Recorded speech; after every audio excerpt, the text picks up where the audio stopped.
he was a doctor and a researcher, so I have a skeptical side to me, and I like science, and I'm quite a skeptical person. I like big ideas, but I like them rooted in reality.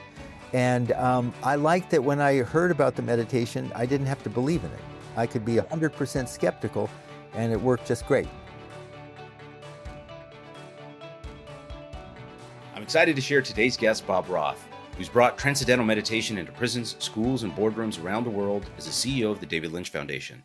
One of his earliest experiences was leading meditation at San Quentin, where men from groups like the Mexican Mafia, Black Panthers, and Aryan Brotherhood sat quietly side by side. Bob explains how trauma damages the brain and how TM helps restore it, why lasting equanimity is more valuable than fleeting highs, and what it means to truly transcend ordinary limits. We discuss the science, including how studies have demonstrated that TM produces coherent brainwaves, lowers cortisol, raises serotonin, and gives the nervous system a chance to repair.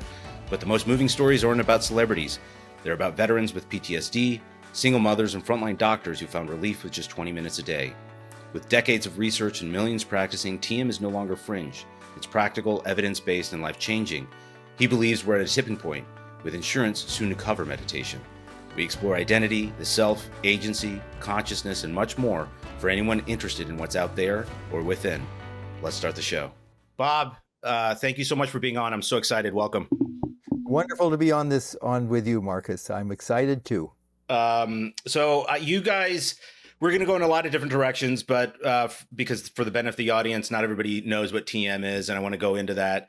But as the CEO of the David Lynch Foundation, you guys have reached over 1 million people, including 600,000 underserved children and communities, which I think is phenomenal. I want to talk about the data behind TM, some of your own experiences, but starting with the experience, I wanted to talk about what you did at San Quentin. If you can just open up the conversation with your experience at San Quentin. Let's say a little backstory. It's interesting. I grew up in the Bay Area, and my father was a medical doctor. He was a World War II veteran and medic, and he got injured during World War II, so he took a job at the VA hospital in San Francisco.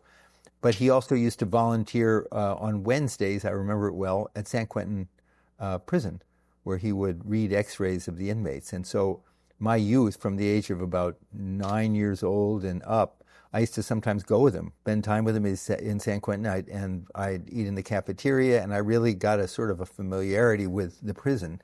So fast forward 20 years or 15 years, when I became a teacher of Transcendental Meditation, one of the first things I did was to go back to San Quentin and offer the technique for free to the men and the guards and the personnel there to help them manage the overwhelming, claustrophobic, suffocating stress that they're all under, both sides of the bars.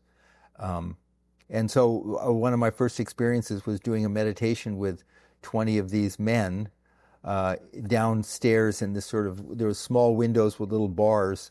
And I remember sitting and meditating with them. And I should say, these were representatives at the term, the gangs, Mexican Mafia, and Black Panthers, and Aryan Brotherhood, and you name it.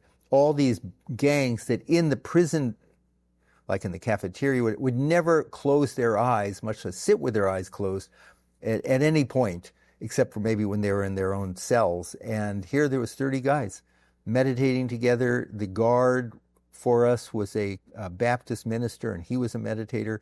And I just remember thinking, it's a universality of this type of meditation, that it's good for everyone.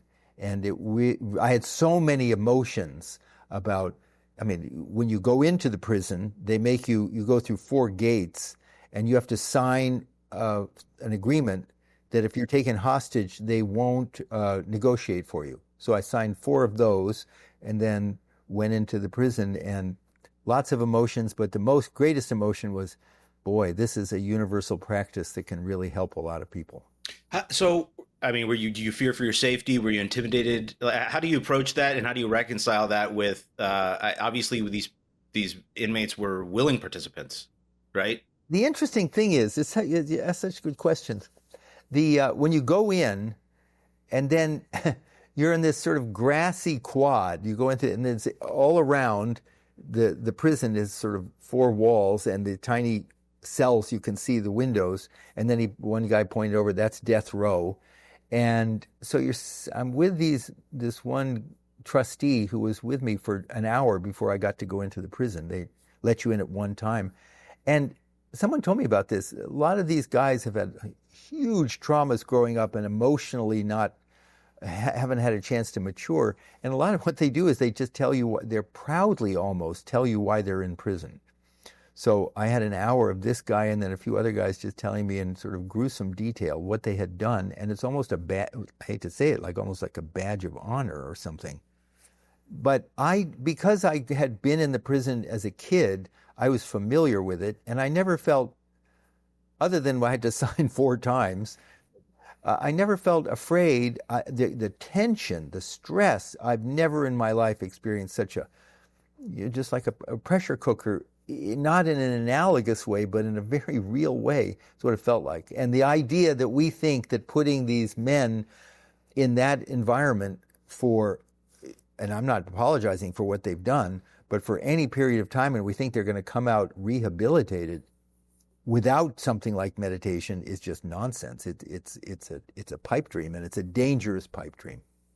Well, this isn't directly related, but something I'm going to read to you. Are you familiar with Anthony DeMello? Tony DeMello? Yes. Does this name ring a bell? So for the benefit of the audience, he's an Indian Jesuit priest, psychotherapist, teacher, public speaker, wrote several books on spirituality. So I'm going to take an excerpt from a book which I recently just came across, and I'm curious if you can weigh in, and bear with me because it's not long, but it's 2 paragraphs. So one person's asking him, you've been saying a lot about being able to experience suffering and depression yet still be detached from it. I'm trying to understand clearly what you're saying, but it seems like such a contradiction to say that you can be happy and depressed, since depression, as I've always come to be taught, is the absence of contentment and happiness. Could you explain this more? Tony DeMello's response is, that's a good question. Aren't depression and happiness 2 contradictory states? I think that's what you're asking, right? Yes and no. If for you happiness means thrills, fun, pleasure, then yes, they are contradictory. But thrills, fun, and pleasure are not happiness. What are they? They are thrills, they're fun, they're pleasure. They're not happiness. Happiness is a state of non-attachment. And I'm curious if one, how do you view happiness? And do you see I think about this relative to the inmates and the ability to potentially obtain, if not at least momentary, steadfast happiness with equanimity by virtue of this practice that allows them some ability, at least some clearer pathway toward rehabilitation. It's a beautiful question. The Greeks talked about 2 different types of happiness. Hedonia, which is hedonism, and then eudaimonia, which is a baseline being, equanimity, balance. What's your baseline? So a person has a baseline happiness or depression wherever they may be. And then they get drunk, or they go to a movie, or they have sex, or they do this or that. And then there's a peak, but then it falls, and it falls back to that baseline. Or if they've been abusing their nervous system, then that lowers the baseline. So then it agitates the baseline. So if we define happiness as some thrill of the moment, passing ephemeral thrill of the moment, I don't define happiness that way. That's just a little temporary high. Things like meditation strengthen, and also personal growth, reflection, a sense that of getting to know thyself, any of these things that are sort of self-referral, Marcus, those things develop or strengthen eudaimonia. That, we used to talk about the TM program in San Quentin as freedom behind bars. Because yes, that inmate can't go out and do whatever everybody else does, and wonderful things too. I mean, have a family, go do these things. But that's all even that is a transitory happiness. Mm-hmm. They did have an opportunity to meditate regularly behind bars, and there was 80% of all crimes are committed by recidivists, people who've been in prison and then come back out. And there was a 60% reduction in recidivism rates amongst the meditating inmates because they're more self-referral. So to answer your question, yes, you can have eudaimonia type of a happiness. You can't necessarily have a hedonia. Did that make sense? Yeah, absolutely. So I have some other terms that I'm going to want to ask you about on more of a Sure. Go ahead. philosophical level. But before Yeah. we do, you mentioned some of the statistics, which I'm glad. And I do want to talk about your book, Strength and Stillness, which is, if anybody reading this, and I'm not trying to blow smoke, but this to me as a TM practitioner was maybe the greatest whetting of the appetite, the greatest appetizer I've come across as it relates to understanding the principles and techniques, the simplicity, the effortlessness. But in the book, I'm going to quote you. You mentioned a number of statistics, but and I won't go through all of them. But one particular passage, you write, "The results are abundantly clear today. Since then, more than 400 scientific studies have shown the wide-ranging benefits of the TM technique for improving brain and cognitive functioning, cardiovascular health, and emotional well-being. These studies have been published in top peer-reviewed science journals, including the American Medical Association JAMA Internal Medicine and the American Heart Association's Journal Stroke of Hypertension." To be clear, it matters greatly that this research is peer-reviewed. Medical peer review means that experts are evaluating the credibility of the study and also ensuring the clinicians involved meet established standards of care, which I'm glad that you mentioned that. I think there's a number of studies get thrown out. Last sentence, the U.S. National Institutes of Health have provided tens of millions of dollars to study TM's effects on stress and heart health, while the U.S. Department of Defense has awarded several $1 million to study its impact on post-traumatic stress disorder in veterans returning from combat in Iraq and Afghanistan. So there's a few different directions I want to go in that and get your input. But starting off, I know that the David Lynch Foundation provided pro bono assistance to those in Los Angeles who were affected by the fires, which was basically anyone within LA, which is astounding. Also, the firefighters who were fighting those fires. Thank you for clarifying that, because it's not just them. But this guy has gone on to police departments, fire departments all over the world, first responders, so on and so forth.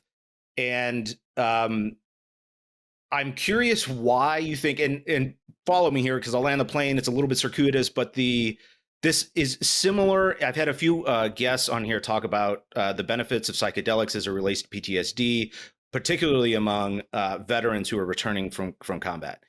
And one of the things that I am drawing a parallel between the two, they are not the same. I'm not trying to equate them for the avoidance of doubt, but the common factor is the idea that it is actually a solution. It is not something that is a medicine that you take for the rest of your life and that you're sort of tethered to it. I guess in some ways TM behooves you. It inures to your benefit the longer you take it. In the same way you sit down and eat a meal, you're tethered. Absolutely, to right? It's nutritious, it's sustenance. Yeah. So where do you think we as a culture, I mean, this is a practice that's been around for a very, very long time, the Vedic tradition, right?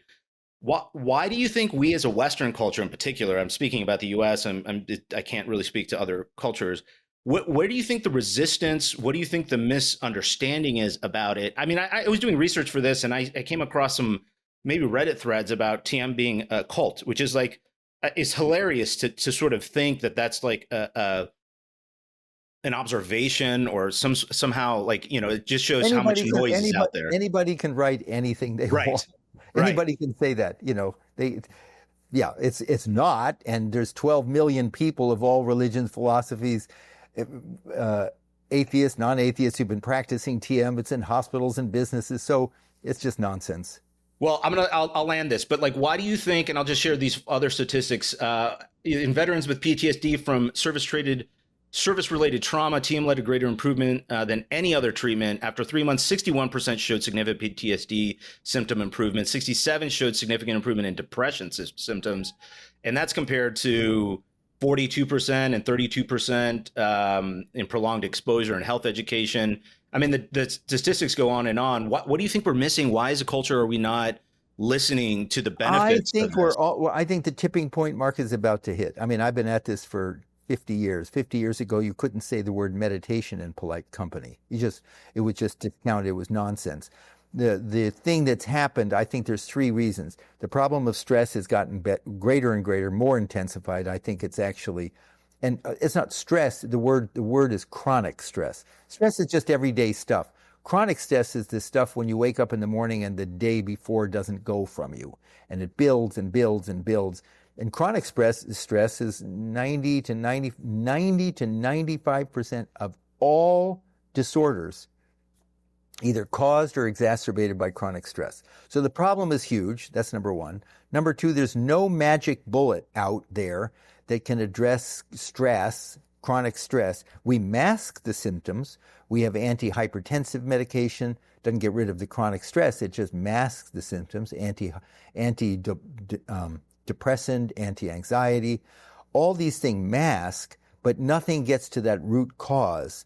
And the third thing is there's so much research now specifically on transcendental meditation, but many different types, and it shows unequivocally how effective this is. Now, to answer your question, why is it not going faster? I think in 2 or 3 years, Marcus, TM is going to be covered by insurance companies. I just think it's a matter of time. Yeah, just a matter of time. We're almost at that tipping point. Anything new, it takes a generation. The generation, 50 years to become a new generation of young people coming up who are open and they don't have a bias like some of my generation had in the 50s and 60s. That's just a matter of time. I think it's going quite quickly, actually. So, I wonder, the pandemic, all bad things happen, but I don't want to be one of those people that says they happen for a reason. But I think stress of that nature ends up resulting in positive outcomes, not maybe in the immediate, but broadly speaking, because there's some adaptation that is required. And one thing that seems that I seem to have observed during post-pandemic is we were not talking about mental health prior to that in nearly as great a volume as we are in today's zeitgeist. I mean, it's not for somebody to cite mental health issues from work and needing some time off or what have you, that was sort of scoffed at even as recent as 5 years ago. Look at professional sports teams. You couldn't even say you had a team psychologist. Now every athlete's got a psychologist and what you eating, and they've got a dietitian and a psychologist and a this and a that. No, everybody knows that. And I think what's happened is people say to me, well, really, you think that TM is going to be covered by insurance companies? I said, before COVID, never would have been an issue, not in a million years. But now there's such an epidemic of mental health issues. And it's not like, oh, I have psychosis or something. It's just high levels of anxiety, high levels of depression, high levels of burnout, high levels of insomnia. And we don't know, the term is pathology of depression. If I cut my wrist, then they know, and it gets infected, they know the pathology. Oh, and here's an antibiotic for it. This is what you do. And here's 2 different antibiotics, and that'll do it. If you have 10 people in a room and you say, what's the cause of their depression? You could have 10, you may not even know for those 10 people. So there's no pill, and even the antidepressive medications, they help some people, they don't help some people, and they're dangerous for some people. So now along comes Transcendental Meditation that shows within 2 weeks, doctors and nurses who were during COVID, the frontline hospitals in some of the high crime areas of Miami, within 2 weeks, they had a statistically significant reduction in depression. There's no medicine that does that. So it's moving fast. So a couple of things. As you're talking about mental health. Let me go to this. I want to talk about neuroplasticity because I think it's all related to this, right? Sure. The prefrontal cortex you talk about in your book quite a bit, and the connectivity between, and I don't think I fully realized this, but the prefrontal cortex is not, and you please correct me if I'm wrong, is not connected really to the rest of the brain until you're actually into your 20s. But one of the things... It starts around 10 or 12, but then it's not fully connected till a woman is 26, and some data shows a man is 32. Well, to explain, and you sort of allude to, that might explain why younger people are more akin to taking risks because they're unaware of the consequences. Yeah, because the prefrontal cortex governs judgment, planning, decision-making, sense of self. And you could think of the prefrontal cortex and the reward system is like putting your foot on the accelerator. The prefrontal cortex is like a brake. when you have the limbic system and the amygdala, and that's like putting your foot on the accelerator. I'm 15 years old and I'm going to just drive like crazy. There's no brake. And that's the prefrontal cortex. It says, wait, don't be out of your mind. So that comes along later. So I want you to sort of expand on this, because what I am finding, you're talking about the antidepressants, and I don't want to speak poorly of antidepressants, but to me, it always seemed like we were fixing the muffler rather than the engine of the vehicle. TM, as it relates to the neuroplasticity, sort of greasing the groove, allowing greater neural connections between different parts of the brain, allowing, and we'll talk about transcendence, because I want the audience to understand more in greater detail what that really is alluding to, what that is defining. But how do you see the practice, which has been validated by brain studies, the activities of different parts of the brain interacting with each other to create, I think you quoted David Lynch in sort of saying, like, by virtue of being able to create, many creatives are fearful of losing their edge by having this access. But what he found was that it removed the rubber mask of anger. Suffocating rubber clown suit of negativity. Rubber suffocating clown suit, right? So of anger or some other sentiment, whatever that might be, that clouds, that impedes your ability to access the creativity and the logic for them to be infused into something that's even greater than the sum of its parts in some way. So I don't want to put any words in your mouth, but I'm hoping that you might start to explain a little bit of the brain activity that's going on before we start talking about transcendence and then what the actual practice entails. So there's traumatic injury to the brain that comes from like a physical trauma, or a soldier that has had some traumatic experience, and now the bombs blew up near them, and so there's a physical trauma that damages their brain. But trauma itself, PTSD, high levels of acute anxiety, those are brain grief afterwards. That injures the brain. Those are injuries to the brain. It's not just some emotional thing. Oh, I have this memory I can't get rid of my buddy getting shot, by a sniper, and I can't get rid of that memory. It actually damages the brain.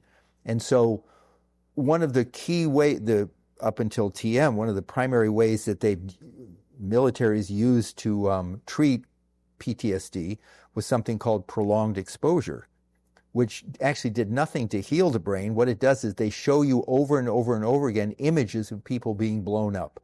Literally. You see it until you're just numb to it, and then you're not overreacting. What Transcendental Meditation does is it allows, because it gives the body this state of rest and relaxation deeper than the deepest part of deep sleep, and it allows the whole brain to restore proper integrated functioning, then that overrides that traumatized, twisted, grief-stricken or whatever style of functioning of the brain, where you have your amygdala, which is your fear center, emotional centers, hijacks the brain, your sympathetic nervous system, fear, fight or flight, is just on hyperarousal. It allows everything during the 20 minutes to just settle down, to restore in that restorative rest. And in that rest, the brain starts to function properly again. And when you talk about the neural pathways, well, you can have a neural pathway of destruction that came from that PTSD, of just twisted, you could just say twisted. But now TM, the neurons are firing in a healthy, integrated way for 20 minutes twice a day, and then they say the neurons that fire together in meditation wire together out of meditation. So to answer your question, TM actually allows the brain to heal and reboot itself and rewire itself into an integrated, healthy style of functioning. And prolonged exposure doesn't do that. Medications don't do that. Now, I do want to go back. I work with some people who are under severe depression or severe anxiety, and there is data that shows that TM, over time, person doesn't have to take the medication, and it does help some people. So sometimes if a person is really depressed, I'll say, talk to your doctor. Start, if you're on your medicine, that's fine. But just alert your doctor, because if you have high blood pressure in a few months, you may not need the medication. If you're on antidepressant medication, after a few months, you may not need it. It just naturally drops away. Something I've noticed in Did my that answer practice, your question? Did that answer? it does, and I want to sort of delve a little bit deeper into it because where what I have found is the power of compounding momentum as a result of TM, and what I mean by that is, um, they say our greatest resource is time. I think it's actually energy, and I think what it really boils down to, and oftentimes, is willpower. And willpower and energy are related, not bidirectionally, meaning that if you don't have any energy, you'll never have willpower. But just because you have energy doesn't mean you'll necessarily have the willpower. But you need energy to have the willpower. But by virtue of the TM that I've experienced, I'm just curious if you've seen this elsewhere for yourself, or even having done it for so many years. Small things, not getting quite as angry as somebody cutting me off in the road, having my son have a temper tantrum and being present and wanting to hug him rather than provide some sort of stern warning. All these little things.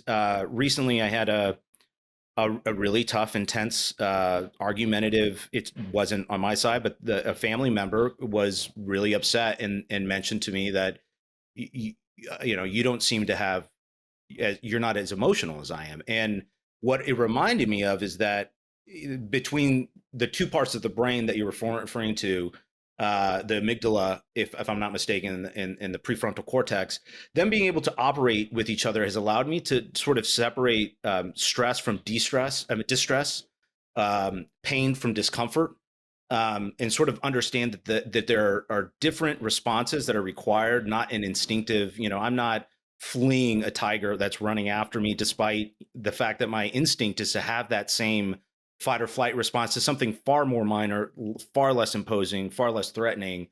I just wasn't able to process that. I don't want to use the Nero bullets flying at me analogy where it's in slow motion, but I do feel a little bit more stillness in those moments. There's fight or flight, but most people forget that there's a pause. And I think through TM, I've felt a little bit more comfortable existing in that pause. And as a result of that, my energy is a little bit more restored. I'm not wasting it quite as much. And so I find that I'm a little bit more effective when I get to the desk or I make phone calls, and then it starts to compound on itself. I end up having more energy because of that compounding nature. Have my second session, replug the phone in, as Jerry Seinfeld likes to talk about, recharge, and then sort of feel like, I got 2 days out of one. And then I'm exhausted at the end of the day. I sleep better. I wake up with more energy, and sort of it compounds on itself. So I thank you for listening to that, but I wanted to share a little slice of sort of my experience. And I'm curious, you've been doing it so much longer than I have. What do you see in yourself? I mean, that's hard because you don't even know what you would be like without it at this point. But what do you see as the biggest changes among the students? You're sort of a celebrity whisperer in a lot of respects, right? I mean, the beginning of your book goes on and on between Ray Dalio and Cameron Diaz, Hugh Jackman, Oprah. It goes on and on and on. But many of these people, Oprah being an example, have brought you in to teach her entire company. What do you see as the biggest change in how people metabolize this skill set, and then the outcomes as a result of them integrating it into their lives? Points. I'll answer that. But first, I'd like to say I did have the fortune of teaching some of these well-known people, and that's because of David Lynch. But I've taught many, many thousands of people. I've maybe taught 50 people like that. I've taught thousands of veterans and kids and single moms. And, that's who I generally teach. Just no one knows about them. So I just want to make that point. The other thing is, it's so eloquent what you said about that gap, that pause. And everything is he wrote Man's Search for Meaning, Viktor Frankl, and he was a Holocaust survivor. And he said, really, the key to growth and fulfillment in life is the gap between stimulus and response. Somebody says something to you, do you just write back, or is there a gap? Can you pause? Can you think? Can you think before you act? That's just what you were describing.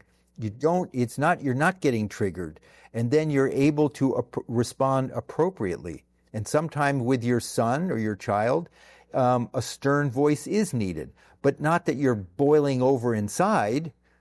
It's because he needs to know we're not messing around here. You can't run into the street like that. So he needs to know, or your child needs to know. So I just think that gap, and the more space we have, the more cushion. They call it a window of tolerance, where you just have that moment, and that, they say, is the key to freedom in life, liberation, where you're not just bound to the stimulus. And even when you talk to a lot of the men and women behind bars, they don't remember. They blacked out. It was a blind rage, and they don't even remember doing that violent act. And then afterwards, they obviously regret it, but that's because there's no gap there. So what meditation does is expand that gap and give you more freedom. And there's another thing they talk about, and I think this is, from what I can see with you, they describe a person who's growing in their full potential or enlightenment. They say they have a cool mind and a warm heart. So you have both. You have a cool mind, and not one or the other, but both. I appreciate that. Those are kind words. But the one thing I have noticed in the that pause too is just I don't want to get too out there, but there's a moment of when I was having that argument. I mean, I wasn't really arguing. I was more listening and receiving the brunt of that. But one thing I sort of observed was I wasn't. Yes, I didn't like what was happening. I didn't like what I was hearing, but my immediate reaction wasn't, this is BS. I'm gonna respond. I actually started, and this isn't to give me any credit. This is all TM, but the ability to sort of just say, "Oh, I think this person's in pain," to witness it, and I don't know. And this is where I'm going with this transcendence. That's not specifically what it means. I think that's a ripple effect from the transcendence, but to transcend the confines of my own limited purview, my own limited understanding of what's going on. When somebody cuts me off in the road, it really would bother me.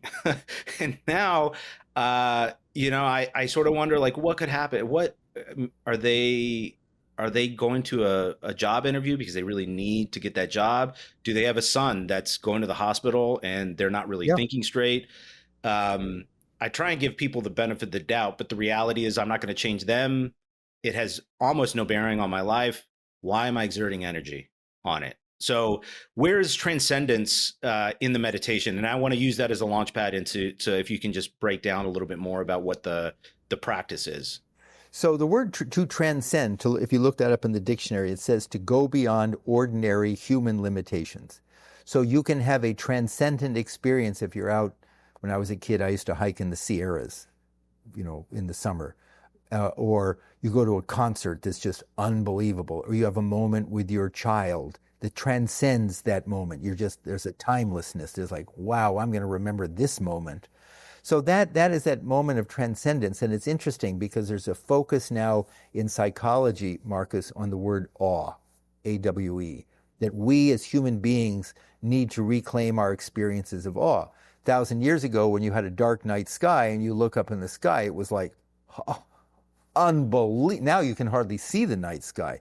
But that was part of our neurophysiology, to have those experiences of awe, expansion, wonder. That was healing. And that was almost like a meditative experience normally every night. And so what happens with life these days is we're just so caught in boundaries, traffic and deadline and bucket list, and the brain just gets narrow and narrow and narrow, and then the body gets more and more tense, and blood pressure goes up, and the jaws tighten, and the headache, and the whole thing. What certain types of meditation do, they're more of a mindfulness approach, not in any way to put anything down. They do have their value, but they keep the awareness on the thought itself. I'm dispassionately observing this thought. So it's on that I like to use an analogy of a cross-section of an ocean. Choppy waves on the surface, silent at its depth. So those approaches are cognitive approaches to meditation, and they keep you here. Transcendental meditation is a technique that effortlessly allows the active thinking mind to access deeper to dive within and experience deeper, more abstract, more satisfying levels of my own mind, of me. And when I have that, it's more expansive, not in a flashy way, but just it's more relaxing, it's more expansive. And so transcending has a powerful, it produces a constellation of benefits. It changes the electrical activity in the brain, so it's a very coherent alpha-1. It lowers cortisol levels, which are stress hormone, by 30 to 40%, and nothing else does that. It increases serotonin levels, which is your well-being, sense of well-being. It has a whole constellation of changes in the meditation, but most important, it carries over out of meditation. So that experience with your son was a transcending moment in activity. It was a moment of being able to access, because of your meditation and the rewiring of your brain into this healthier, more integrated state, it carries over. And now your child is not pushing those buttons. Maybe you had a long day, and then someone at work was this and that and that and that. You bring it home with you, but now you've meditated, and now you're more in the eudaimonia state. You're in that balance, that equanimity. So it's a wonderful experience. And the key thing is to keep meditating regularly, and then that inner unboundedness, that inner transcendence is never lost, ever. And that is called the flow state. That is called cosmic consciousness. Those are words for it. Researchers would say a hypometabolic state. But that's what we want. We're meditating for your child, not for that moment. Right. Can you talk to me a little bit about flow? I want to come back to this, but you mentioned flow, and I wanted to ask you about it, because is that something you find you're able to call upon at will? Is it something... Not even call upon at will. It just becomes the norm. Because you have that neuroplasticity, because you have those neural pathways, because your body is less stressed. You know, the days that before you started meditating, maybe, you didn't sleep well for days on end, then everything is just a problem. You're late, you miss the stoplight, and this person ticks you off at work and you're just creating more and more problems.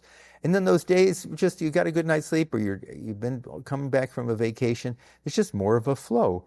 So a human body and brain that are more coherent, that are more in attunement with nature's functioning, then life is simplified. And a simplified life is still complicated. The way I react to life is simpler and with more equanimity. So the flow becomes a norm rather than an aberration. And that happens from meditating. And it happens in such a almost unknowing way. It's almost you notice it when those days that you don't have it. Because otherwise it's just normal. It's like when you're sick and you have a headache, you think, I remember when I was a kid, I kept getting tonsillitis. And I thought I'm never going to get well. And then I woke up one morning feeling fine. I didn't think about tonsils. It's like when the sun is up, you don't even think about the night. But when it's dark, you think it'll never change. So it becomes the norm. The flow becomes the norm. It's funny you say that, because I do find like all the great things in life, whether it's working out, eating healthy, getting good sleep, it's like, it's not like your life is terrific immediately after it. It's just so much worse when you don't have it. And it's exactly right. When I look back at the better, more productive times in my life, and the times that weren't that, there is a direct correlation to whether I was practicing TM or I fell off.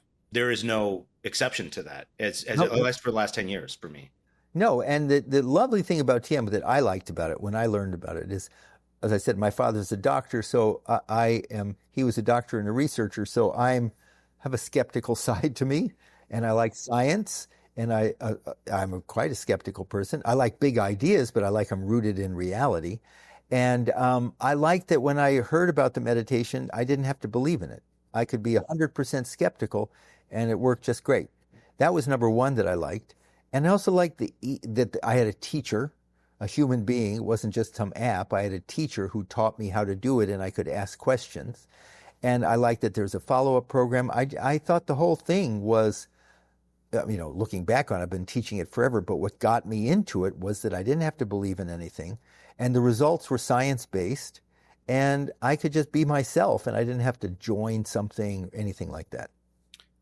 I think skepticism gives you a lot more credibility too. I think I think skepticism is healthy. Yeah, I agree. There's so much bogus stuff out there. You talk about the self, and so I just want to go back to you. I think you were talking about mindfulness meditation, and in all fairness, that I think gave me a little bit of a pathway into TM and consciousness and the self, because I want to ask you a few questions here about different terms, just because I'm curious about how you view them. But the self is one of them that I've struggled to sort of understand. And it wasn't until recently that I started to put it together, and I had to put it through logical terms, and I'm offering it to you to discredit or evaluate upon. But when I started understanding mindfulness in that sense, where you are not your thoughts, there's a practice of sort of, I don't know what it's called, watching the watcher, observing the observer, where you observe that there's a thought. Yeah, you're a witness, a silent witness. There you go. And then so you're a witness to that thought. But by virtue of being a witness to that thought, you have to acknowledge that if you know that there's a witness witnessing that thought, there's also a witness witnessing the witness the thought. And so it sort of goes into this echo chamber all the way down, to use your ocean analogy, to a point where that is you, that is the self, that is who we are. But when I got further down there, I kept thinking that's nothingness, and it's everythingness, in that that is consciousness, and that is like the universal non-duality. That this is the first thing I'd ever experienced. I grew up in a Catholic household, but I've never been religious per se. That was the first time I started to understand God in the sense of consciousness, as it relates to even fauna. Trees prepare themselves for an invasion of a virus of some sort by communicating through the roots. Same thing with fungus. Yeah. So, they're alive, they're conscious, but that's dissimilar. It's like energy in motion, maybe, because, somebody who's had a stroke or is brain dead, they are not conscious. That's a different system, but the flow of that energy is how we're all sort of connected. And that became my portal into understanding, at least on my, I guess, the right side of the brain, logically thinking, oh, that's the transcendence. That's sort of where the self is. It is the universal energy being filtered through the chemistry of my own body, and the way the chemistry has been affected by the experiences I've had. So I guess I offer that to you as a preface to asking you the question, what is the self? What is identity? So it's very articulate, Marcus. It's really, I could listen to you talk a lot. You're very fascinating. You're just articulate. So here's the deal. If you use the analogy of the ocean, so there's the model of the mind, the Vedic approach. So you have the thinking mind could be like the waves. So that's the mind that just thinks. And I think millions of different thoughts all the time. I think about this, I think about that. You go into a restaurant and you look at a menu and there's 30 different things on the menu. But I'm just thinking about them all. Subtler than the thinking mind, wandering thinking mind, subtler than that is the intellect, deeper. The intellect is that mechanism that decides, that discriminates. I'm going to have French fries. I know I shouldn't, but love those French fries. And I'm going to have this, and I'm going to have that. About 50 different things the mind has been thinking. That's one mechanism, a deeper mechanism, the intellect that decides. A subtler value of the intellect is intuition in this model. Intuition is, I don't know, there's 8 billion different, I can't possibly evaluate all the different things factually and discern what does my intuition say? What feels right? You know what I'm talking about? What feels right? You could have a business, you could invest in something, you could have 10 reasons why you should invest in it, and then later on you think about it quietly and you go, I'm not going to do that. Someone says, why is it? It doesn't feel right. That's still a subtler level of the intellect. So now, what is the continuum all of that? I think, I decide, I feel, and then the deeper than that is I am. I am. So, and the I amness is that transcendent level, the experiencer, just the experiencer, the I that's been a continuum through all of those things, and the I identifies with outer, changing, non-existent stuff. I am 10 years old. I am 20 years old. I am an old man. I'm married. I'm single. I'm rich, I'm poor, but it's constantly my sense of identity, because the ego, the I, is identified with change outside. Now, what meditation does is it allows you to dive within the deepest level of thought with the mantra, deepest, quietest level. I feel the mantra, I'm there, and then I leave that and I dive all the way within, and then I am left alone with the experiencer. And what do I discover there? And is this making sense? Oh, yeah. Yeah. What do I experience there at that deepest level? Nothing outside. I experience the experiencer, and that transcendent is infinite, unbounded consciousness, the self, all knowing that. But I can't intellectualize it out here. I have to experience it. So what the beautiful thing is, and so that, then I know, Maharishi said, you know yourself by being yourself. And you be yourself by transcending all the non-self, all the nonsense. What I enjoy about, I could talk to you for hours. What I enjoy about this practice is maybe a little bit like Stoicism. There's a practical nature to it. You know, it's philosophy at its ground level, but its implementation is very purposeful in that it's the outcome it's seeking is higher productivity, greater presence. It's a greater state of living. It's in extracting ever greater value from your experience. It's a meditation for what's called the householders. So there's two different traditions. There's a householder and a monk or recluse. And so a recluse meditation, it just brings you in, and there's no practicality to it. That's a person whose life path is just to spend time in the self, quiet in the self. They don't have any outer desires. Now, there are people who strain and fake it, and then they blow up, because you can't fake that, being non-attached. But there's some people who are just whatever, highly evolved. That's the recluse approach. But TM is a householder approach. TM is a way to enlightenment, as if by engaging in the world and growing and being more moral and more ethical and more successful at the same time. You can be successful and ethical and moral and compassionate and kind and wise, all those different things. And so that's the path that we're on. That's the path the Stoics were on. So I know we're coming up on time, so I want to start. I want to ask a few questions here. How do you? I would be remiss if I didn't ask you what have you found to be a distinction among some of the highest performers, even in all the range of students you've had, in terms of changing their trajectory or improvement within their own situation? Is there anything? It's what they need. Like Jerry Seinfeld, who's been meditating for 55 years, for him, it's a word you used, energy. Yeah. He said energy is the single he said love isn't, creativity isn't, anything. If you don't have energy, you don't move. So he loves TM because it's like an unlimited reservoir of energy to do the things he wants to do. He loves his family, to spend time with his family, to be creative. So for him, it's energy. But everybody has their own sort of need. But I would find happens is that life becomes simpler, less complicated, less drama, less just drama, just simpler. It becomes more enjoyable. And at the beginning, we talked about that eudaimonia. Mahesh Yogi, who introduced TM, said, you live 200% of life, 100% outer and 100% inner content. And that's how we should live our life. And the meditation allows us to live the 100% inner, which allows us to enjoy the 100% outer.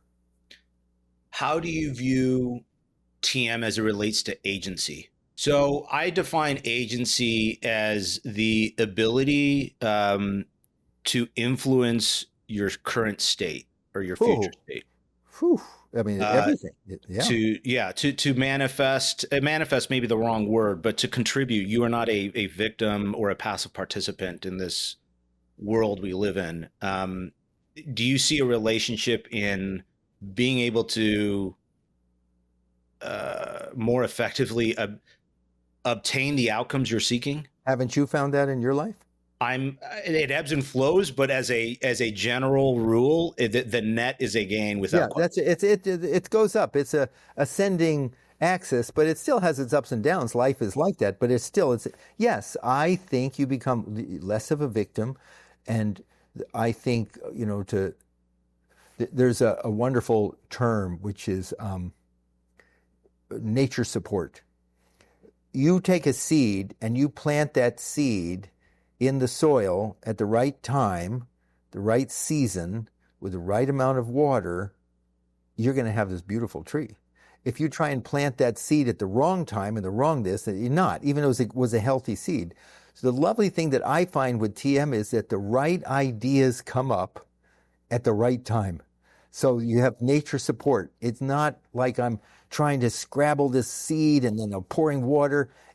Life becomes more a flow and more in harmony with nature, in alliance with nature. And you can do huge things, accomplish huge things, but use less effort because you're more in alliance. Yep. It does. I know we're wrapping up here. So one second to final question is the most frequent question I get if someone has wondered about TM or has thought about doing it is I can't sit for 5 minutes. I have too many thoughts. My brain is too active. I'm curious what your response is to that. Because the boredom is painful for people. To sit and do nothing for people. There was even a study that said, it was with men, they had men and women, that men would rather have mild electric shocks than they would to sit for 15 minutes with their eyes closed. No, because that's boredom. TM is not boring. Right. I was just going to say, I don't find this boring. I don't find anything boring about it. Deeper levels are increasingly more satisfying, relaxing, enlightening. And so all the time I teach people, they say, I can't sit with my eyes closed for 2 minutes. Or I teach little kids who have ADHD or autism, and they couldn't sit for anything. And now I taught a child, he couldn't sit for half a minute. Now he's meditating 15 minutes twice a day because it's an enjoyable, satisfying experience. So that thing, if you tried sitting with your eyes closed doing nothing, I'd go out of my mind too. This is something really enjoyable. Yeah. This has been fascinating, Bob. I wish I could sit by you at a campfire for many hours. I think do it again sometime. Let's do it again. I'd love to. Any closing thoughts or things you think we might have missed? No, I would like to turn this back onto you. I really, really, really appreciate the nature of your questions, and you're taking the time you prepare for what you do, and you're taking the time to ask for your audience to know some of the best questions I've ever been asked by an interviewer in 50 years of doing this.